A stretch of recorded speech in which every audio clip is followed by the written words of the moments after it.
ध्येयः सदा सवित्र ध्येयः सदा परिभवग्नमभीष्टदोहम् तीर्थास्पदं शिवविरिञ्चिनुतं शरण्यम्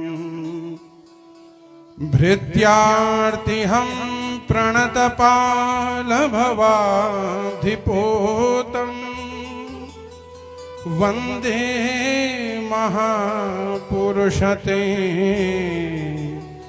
चरणारविन्दम्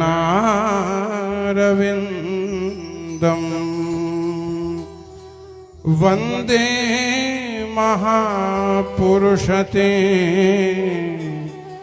चरणारविन्दम्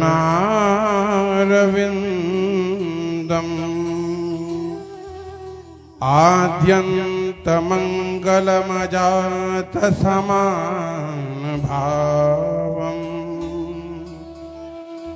आर्यं तमीशमजरामरमात्मदेवम् पञ्चाननं प्रबलपञ्चविनोदशीलम् संभावये मनसि शङ्करमम्बिकेशम् कर्पूरगौरम्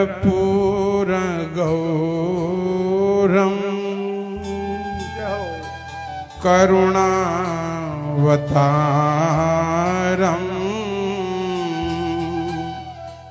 संसारसारम्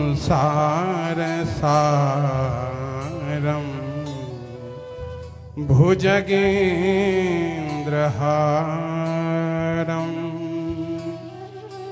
सदा वसन्तं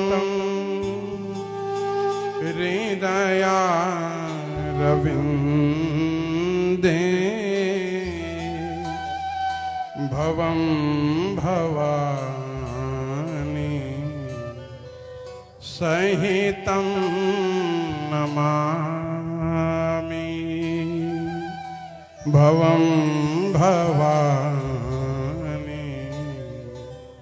सहितं नमामि करारविन्देन पदारविन्दम्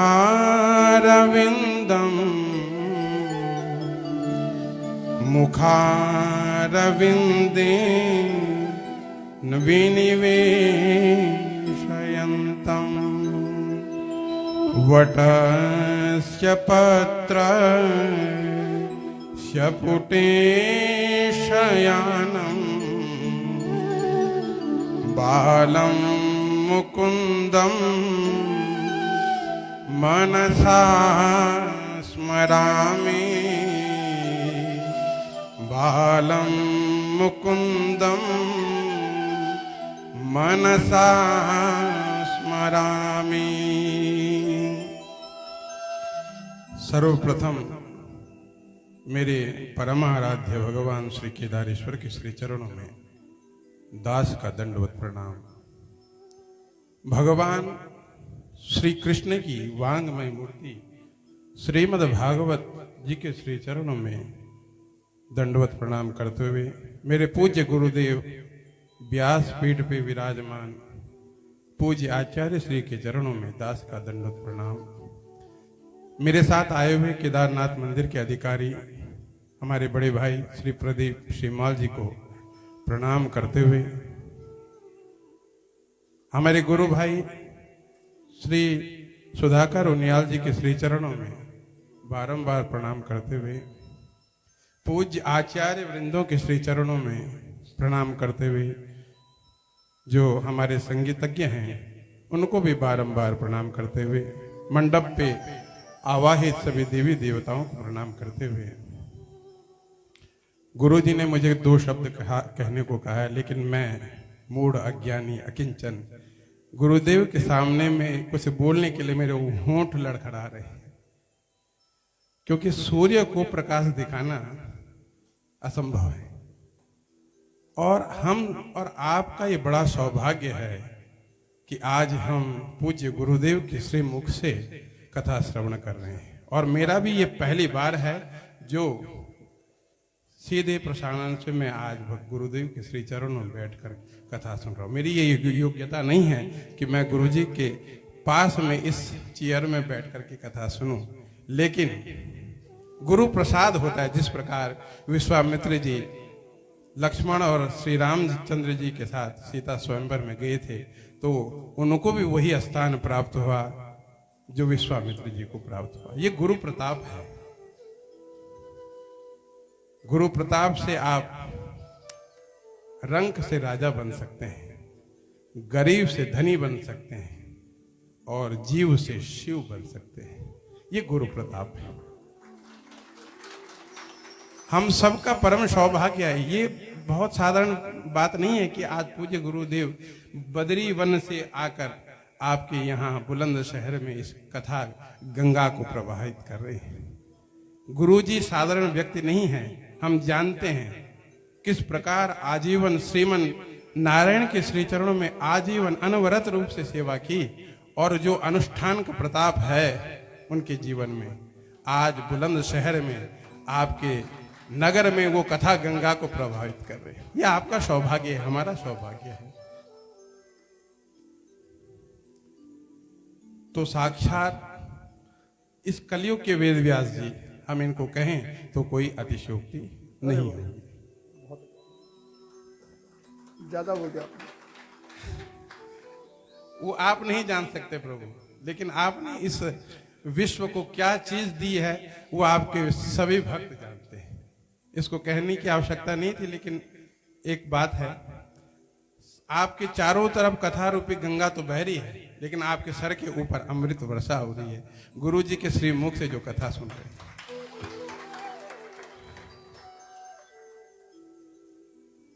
तो सभी आप लोगों से निवेदन कि कुछ ना कुछ, देखिए मैं कभी भी कहीं कहने का मुझे अवसर प्राप्त होता है तो मैं ये बात अवश्य कहता हूँ, कथा में बैठना उतना महत्वपूर्ण नहीं है जितना कि कथा को अपने जीवन में बैठाना बहुत महत्वपूर्ण है। आप आगे कथा सुनी, यहां से सुनी और यहां से बाहर, ये नहीं होना चाहिए। कुछ ना कुछ अंश, जितना भी गुरुदेव ने इस सप्ताह यज्ञ में कहा, कुछ ना कुछ एक श्लोक, एक ऐसी बात जो जीवन में उतर गई तो आप 84 के फेर से उबर जाएंगे। कहते हैं, धर्मशास्त्र कहते हैं 4 प्रकार के वैराग्य बताए गए हैं, और वह वैराग्य क्या है? क्षणिक हैं। कौन से वैराग्य? कहते हैं गर्भे व्याधौ श्मशाने च पुराणे यामतिर्भवे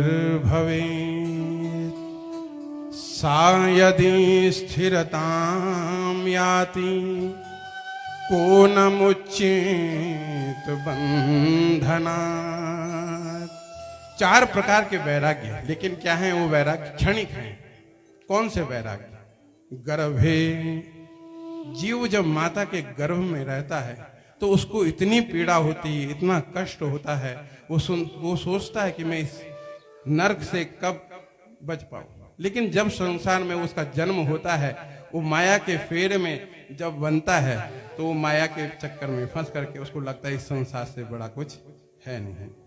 वही चीज व्याधो, बीमारी में दवाई खा खा के परेशान हो जाता है, सोचता है दवाई से अच्छा है कि मैं मर जाऊं।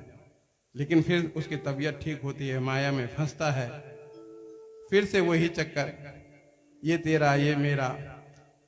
तीसरा श्मशाने च, श्मशान में जब आप किसी शव यात्रा में जाते हैं तो कुछ क्षणिक समय होता है जब श्मशान वैराग्य प्राप्त होता है, तो लगता है जीवन तो क्षण भंगुर है। उस समय सभी लोग ऐसा बोलते हैं, पानी का बुलबुला है, ये ठोकर लग जाने से नाश हो जाएगा इसका। लेकिन जैसे ही चिता जली, वैसे ही श्मशान से ऊपर आकर के फिर से वही, अरे मेरा ये कॉन्ट्रैक्ट उधर था, इसने पैसा नहीं दिया, मेरी बीबी ने ऐसा कर दिया, मेरे बच्चों ने ऐसा कर दिया, फिर वही माया का चक्कर। और अंत में कहते हैं पुराणी या मतिर्भवे। सभी सुन रहे हैं कथा। इस समय आपके मन में यह है कि गुरुजी ने जो बोला यही सत्य है। भगवान नाम का स्मरण करना, भगवान का संकीर्तन करना यही सत्य है। लेकिन कथा पांडाल के बाहर गए, माया ने झगड़ा नहीं, ये सब चीज फुर हो गया। लेकिन कहते हैं सा यदि स्थिरताम याति, ये जीवन में यदि ये क्षणिक वैराग्य स्थिर हो गए, को न मुच्चेत बंधना, इस जन्म और मृत्यु के बंधन से कौन न मुक्त हो पाएगा। इसलिए जीवन में हर क्षण जिस प्रकार आप श्वास लेते हैं उसी प्रकार भगवत नाम का स्मरण करते रहना चाहिए। और क्या होगा, इस्कॉन के संस्थापक प्रभुपाद जी से किसी ब्रिटिश अंग्रेज ने प्रश्न किया कि भगवान आप तो हमेशा कहते हैं कि भगवान का नाम लेना चाहिए, राधा राम कृष्ण नाम, इससे क्या हो जाएगा। तो प्रभुपाद जी थोड़े समय के लिए चुप रहे और उसके बाद कहा, हे मूर्ख, क्या धृष्टता कर रहा है, कैसी बातें कर रहा है, अनावश्यक बातें। तो इन बातों को सुन करके वो अंग्रेज जो था क्रोधित हो गया, गुरुजी जी पे चिल्लाने लगा, गुरुजी कैसे बात। तो मैं यही समझाने के लिए आपको ऐसा बोल रहा हूं। यदि मैं आपको गाली देने, केवल गाली देने के लिए, गाली देने से आप अपना आपा खो करके क्रोधित हो जावें, तो भगवान नाम स्मरण करने से, भगवान की स्तुति करने से, वंदना करने से भगवान कैसे प्रसन्न न हुए। तो नाम की ये महिमा है। और नाम महिमा करने से, नाम जाप करने से क्या जीवन में प्राप्त होगा। विष्णुश्चक्र गदा प्रयाति पुरतः, शूले शिव पृष्ठतः, वामे पाशधरा प्रयाति वर्णो, चक्रिर्हरिर्दक्षिण। जो भगवान का नित्य स्मरण करता है, नित्य जाप करता है, भगवान नारायण चक्र लेकर उसकी आगे चलते हैं उसकी रक्षा के लिए। भगवान महादेव त्रिशूल लेकर उसके पीछे से उसकी रक्षा करने के लिए चलते हैं।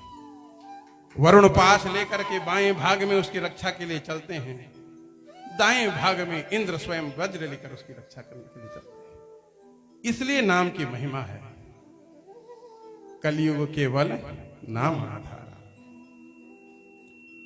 तो भगवान नाम जो स्मरण करते हैं, मैं तो कहता हूं, माताओं को ये निवेदन करता हूं कि अपने बच्चों का नाम टिंकू, पिंकू, रिंकू ना रखा जाए। कम से कम ऐसा नाम रखें कि जिससे भगवान का स्मरण हो। अजामिल की कथा सुनी होगी, गुरुजी ने सुनाई होगी, नारायण नाम था। तो उस नाम का क्या प्रभाव हुआ उसके जीवन में, ये आपको स्वयं पता है। कैसे प्रसन्न होते हैं भगवान। बोलते हैं हम इतने जाप करते हैं, इतना पूजा पाठ करते हैं, इतना सब कुछ करते हैं, फिर भी प्रसन्न नहीं होते। तो मुझे स्मरण नहीं हो रहा है, शायद श्रीमद् भागवत के चतुर्थ स्कंद के 31वें अध्याय में देवर से नारद और मैत्रेय जी का संवाद है। तो प्रश्न किया है मैत्रेय जी ने, तो उसका उत्तर देते हैं श्री नारद जी। किस प्रकार प्रसन्न होते हैं। दयया सर्वभूतेषु संतुष्ट्या येन केन वा, सर्वेन्द्रियोपशान्त्य च तुष्यत्याशु जनार्दनः। आशु तुष्य जनार्दनः, शीघ्र प्रसन्न होते हैं। आशु कहते हैं शीघ्र, जैसे आशुतोष शीघ्र प्रसन्न होने वाले भगवान शंकर, वही अर्थ में आशु तुष्य जनार्दनः। दयया सर्वभूते, प्राणी मात्र पे दया का भाव, उसके कल्याण का भाव। देखिए सोमनाथ जी पर गजनवी ने 17 बार आक्रमण किया, सब जानते हैं। कितना सोना लेके गया, कितने खजाने लेके गए, गजनवी का नाम नहीं है, लेकिन आज भी सोमनाथ अडिग रूप से विद्यमान। देखिए, सनातन का अर्थ यही है, जो नित्य निरंतर है उसको सनातन कहते हैं। बाबरी मस्जिद बनी, टूटी, श्री रामचंद्र जी फिर से विद्यमान हो गए अयोध्या जी। संतुष्ट्यायेन केन वा, जितना मिले भगवान प्रसाद स्वरूप जितना आपको दें उतने में ही संतुष्ट रहना। इधर से व्यापार कर रहे हो, इधर से नौकरी कर रहे हो, इतनी की आवश्यकता नहीं है हमें। साईं इतना दीजिए जामे कुटुंब समाज, मैं भी भूखा ना रहूं साधु ना भूखा, इतना ही होना चाहिए और उसी में संतुष्ट रहना। और अपनी इंद्रियों पे निग्रह करके परमात्मा का भजन करना। इन तीनों चीजों से भगवान जनार्दन शीघ्र प्रसन्न होते हैं। आपने क्या कमाया क्या नहीं सब यहीं रह जाएगा। क्या आभूषण पहने, क्या कपड़े पहने, एक अठन्नी भी आप अपने जीवन से नहीं लेके जा सकते। कोई लेके गया है आज तक? कोई भी नहीं लेके गया, सब यहीं छोड़ना होता है। धर्मशास्त्र कहते हैं धनानि भूमौ पशवश्च गोष्ठा भार्या गृहद्वारि जनैः श्मशाने देहश्चितायां परलोकमार्गे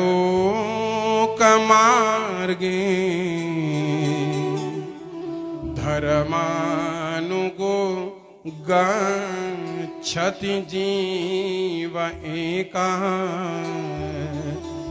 धर्मानुगो गच्छति जीव एकः। जितना जीवन में आपने धन कमाया है वो सब यहीं पृथ्वी पर छोड़कर जाना होगा। आपने जितने पशु बांधे हैं सब गोष्ठ में बंद कर रह जाएंगे। आपकी पत्नी आपको घर के द्वार तक ही छोड़ने आएगी। जितने भी सगे संबंधी हैं आपके मित्र हैं, वो सब आपको श्मशान तक ही छोड़ने जाएंगे। यहां तक कि आपकी देह भी आपका साथ केवल चिता तक दे जाएगी। आपके साथ क्या जाएगा? कभी विचार कीजिएगा, जाएगा तो क्या जाएगा? धर्मानुगो गच्छति जीव एकः। जितने भी आपने पुण्य के कार्य किए हैं, धर्म के कार्य किए हैं, वही आपके साथ जाने वाले हैं। जैसे यजमान परिवार ने आज यहाँ पे अपने कुल का उद्धार तो किया ही किया। सतरति सतरति सलोकांश तारयति, अपने आप तो तरते ही हैं लेकिन समस्त लोक के कल्याण को करने का कार्य भी वो करते हैं। यजमान ने अपने पिछली 7 कुल का उद्धार, अगले 7 कुल का उद्धार तो कर दिया, लेकिन यहाँ पे तमाम आप जैसे भक्त वृंद यहाँ पे आए हैं, उनका भी कल्याण सुनिश्चित। तो यजमान परिवार धन्यवाद के पात्र हैं। जो आपका ये भगीरथ प्रयास है, वो भगीरथ अलग थे और आज के भगीरथ आप हैं, जो बद्रीनाथ से ये कथा गंगा को बुलंदशहर में आपने बहाया। ये आप धन्यवाद के पात्र हैं और जिससे आपका भी उद्धार हुआ ही और मुझ जैसे मूर्ख प्राणी का भी उद्धार हो गया। तो इन्हीं 2 शब्दों को मैं अपने आराध्य देव भगवान श्री केदारनाथ जी, मेरे पूज्य गुरुदेव व्यास जी महाराज जी के श्री चरणों में समर्पित करते हुए, बोलो केदारेश्वर महादेव की जय, बदरी विशाल भगवान की जय, श्री श्री अम्बे मातु की जय, श्री भागवत महापुराण की जय, व्यास जी महाराज की जय, सत्य सनातन वैदिक धर्म की जय। ओम नमः पार्वती पतये हर हर महा